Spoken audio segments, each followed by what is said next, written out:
মানে একটা জিনিস চিন্তা করেন, এই মেয়েটা কতটুকু মানসিক ভারসাম্যহীন হইলে ওই ছেলেটার গোপন অঙ্গ কাটার পরে হাতে নিয়ে টিকটক ভিডিও বানায়। চিন্তা করেন ওই মেয়েটা কতটুকু ভারসাম্যহীন, মানে মেন্টালি কতটুকু খারাপ হয়ে গেছে ওই মেয়েটার। আর এগুলা কিছু অনলাইন মানে নিউজ আছে, এগুলা ভিডিওগুলা ছবিগুলা কালেক্ট করে আর এগুলা নিয়ে নিউজ বানাইতেছে। ফেসবুকটাতে ঢুকা যায় না ভাই, ফেসবুকটাতে ঢুকলে এক এক ধরনের নিউজ এক এক সময় আসে। মানে বাংলাদেশের কিছু কিছু অনলাইন সাংবাদিক আছে, তারা এমন এমন হেডলাইন করে, এগুলো দেখলে মন চায় যে তাদেরকে ইচ্ছে মতো ফিটাই। এখন ফিটাতে কেন মন চাইতেছে, তারা হেডলাইন করে এগুলো দেখলে একদম অতিষ্ঠ, একদম এগুলো দেখলে মাথা একদম আউলা জাউলা হয়ে যায়।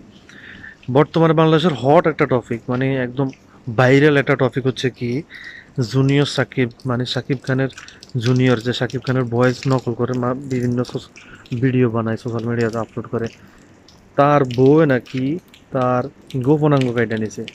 এটা নিয়ে সাংবাদিক যারা আছে, মানে অনলাইন সাংবাদিক যারা আছে ছোটোখাটো, মানে ফেসবুক সাংবাদিক, ইউটিউব সাংবাদিক, তারা আহ, উড়াধুরা নিউজ করতেছে, যে যেখান থেকে পাইতেছে ভিডিও কালেক্ট করতেছে আর সাক্ষাৎকার নিতেছে। কেউ তো হসপিটালে দৌড়াদৌড়ি করতেছে, বা মার কাছে বাইক আছে, এখানে সেখানে দৌড়ায় মানে নিউজ করতেছে। তো এখন ওই মেয়েটা যে ওই ছেলেটার জুনিয়র সাকিবের গোপনাঙ্গটা কাইটা নিল, কতটা অমানসিক একটা কাজ করছে। মানসিক, এটা এটা কোনো মানসিক বা কোনো ভালো মানুষের কাজটা করতে পারে?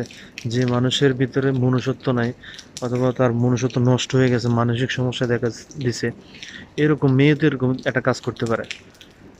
যদিও জিনিসটা একদম ঘৃণ্য একটা কাজ, পুলিশ যদিও তাকে গ্রেফতার করছে।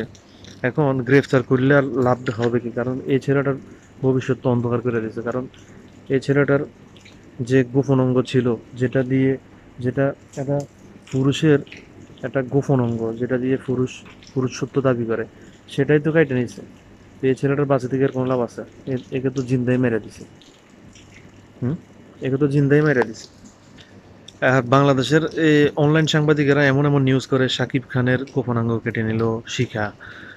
ভাই, আপনারা সাকিব, জুনিয়র সাকিব লাগালে তো জিনিসটা বুঝতে একদম ইজি হয়। কারণ শাকিব খান লাগালে মানে শাকিব খান বাংলাদেশের সুপারস্টার, আপনাদের ভিউ বাণিজ্য ভালো হয়। মানে আপনারা তো ভিউর বাণিজ্য করেন, আপনাদের ভিউর বাণিজ্য, আপনাদের অনলাইনে যত বেশি ভিউ তত বেশি ডলার ইনকাম, সেই অনুসারে আপনারা এরকম টাইটেল লাগাই দেন যাতে আপনাদের ভিউটা একটু বেশি হয়, ইনকাম একটু বেশি হয়।